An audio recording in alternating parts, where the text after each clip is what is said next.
I want to start this video off by explaining that yes, I'm reading from a script. Mostly because I knew if I tried to speak my mind without any forethought or without any kind of structure, I wouldn't say half the things I wanted to say, and I'd say a lot of things that I specifically don't want to. These videos are supposed to be for me to share my experiences with depression. Nothing more. The last thing I want to do in this or any other video is talk politics. That's not why I'm here, and I'm certain it's not why you're watching right now. So I'm not doing that. I'm choosing to stick to the central reason behind this series, but I'm also choosing not to ignore these intense emotions that have arisen over the last several days. I released a video recently called Processing. I wrote it in the space of about 3 minutes while sitting in a diner across from my wife as we both racked our brains trying to think of the best way to address the strong emotions that everyone is feeling. It was important to me that I not take sides or suggest one way or another that anyone in this is right or wrong, because it's neither my place or in my interests to do so. What I wanted to address with that video more than anything is that I had seen in a space of hours a wave of emotions take hold over my friends, my family, people who are close to me, and people I'd never even met. There was panic, distress, upset, anger, hate, and in some cases despair. I saw conflict within and without. I saw people wanting to give up on themselves and each other.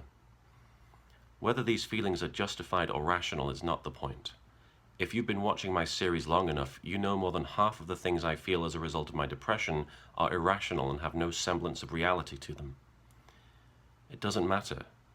Whoever is right or wrong, whichever side you perceive yourself to be on, this amount of widespread hysteria and misery is impossible to ignore, for me at least. The processing video I released was an attempt at a message of hope amidst the enormous cry of hopelessness that I saw going up within all of my social circles. People were abandoning social media for totally understandable reasons. People were attacking one another. People were surrendering to the idea that there is no good that can come of any of this. I wanted to remind people that whatever comes, giving up is the only way to ensure the worst. We can't give up. We can't give up on ourselves, on our family, on our friends, on strangers, on people, or on society. For a long time, I'm going to make mistakes in this video, just a heads up because I'm reading from a script. Let me try again. For a long time, my whole world was my bedroom in my family home back in England. I refused to leave. I refused to walk out of the door because of all the awful things that might happen when I opened it. I was afraid. I hated myself because of the way people treated me, because the world seemed to have rejected me, and because I wanted to reject the world around me. I felt all these things because I was confused, afraid, alone, and unwilling to believe that there was any hope. It made my world small. It made my world shrink every day. It was depression, and for a long time it kept me defeated and dead inside. We are now facing a situation where, for a lot of us, it feels like our world is shrinking and losing all sense. It's very easy to want to give up. I've wanted that, back when I was a kid, and now as a 33-year-old man who doesn't really understand a lot of what is happening or a lot of what he's feeling. But I won't. We cannot give up on each other. We cannot turn on each other and try to hate one another into submission.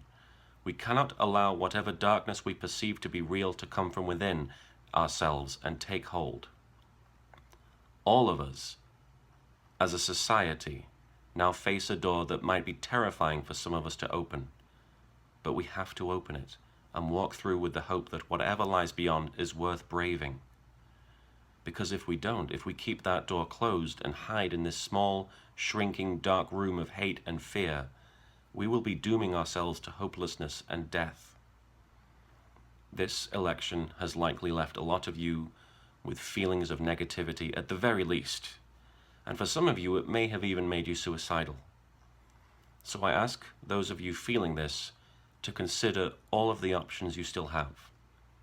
There are forums online where you can speak to other people who are going through this right alongside you. There are therapists willing to listen to you. There are loved ones who may be equally as confused and concerned, who might want to hear what you have to say. And of course, there are suicide hotlines that are available if you ever feel so alone and so hopeless that you only have one choice.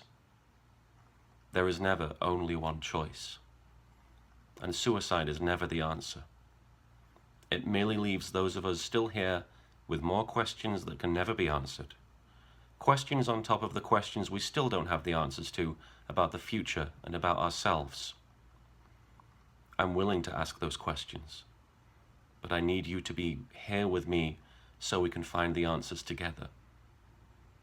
Don't give up on this. Don't give up on me, and don't give up on you.